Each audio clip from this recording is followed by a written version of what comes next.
Harry Potter is by far my favorite story in the entire world, and I'm sure a lot of people feel the same way. See, Harry Potter feels personal to every person who is a fan, and every person has their own stories on how they discovered it and how it affected them. Today, I'm going to tell you my Harry Potter story. My story starts when I was 8 years old in 3rd grade, and my friend would read the Harry Potter books. I didn't know anything about Harry Potter, and my only knowledge about it is that it was quote-unquote for nerds.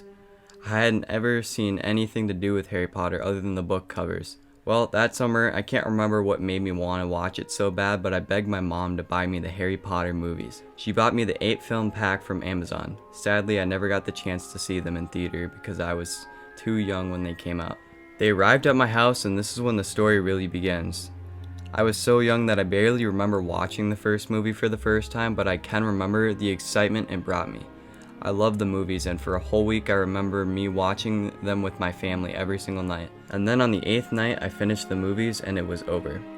But I was sure as hell not done with Harry Potter. I asked my mom about the books and she told me we owned the first 4. I read the first book and I was mind blown. I loved the book more than the movie, and not only that, I read a book. Before this I had always hated reading, but Harry Potter completely changed that for me. I then read the first 4 in the series in a short period of time, and then afterwards I begged my mom to buy me the rest. We went to Target, and I remember buying the rest and them sitting in the cart and being so excited staring at the book covers. After that, I got home and I read them. It took me not very long, and I ended up being able to finish the entire series in just under a month. After that, I wanted to read them again, but I didn't really feel like sitting down and reading them again. So I got the audiobooks, and I was mind blown. I felt even more immersed in the world of Harry Potter. Jim Dale really brought Harry Potter to life for me, and after that I listened to the Harry Potter books twice a year and watched the movies at least twice a year, if not more. I bought the Harry Potter collectible wands and stuff, and I went to visit the wizarding world of Harry Potter. Harry Potter was life-changing for me because I didn't just become a fan of it.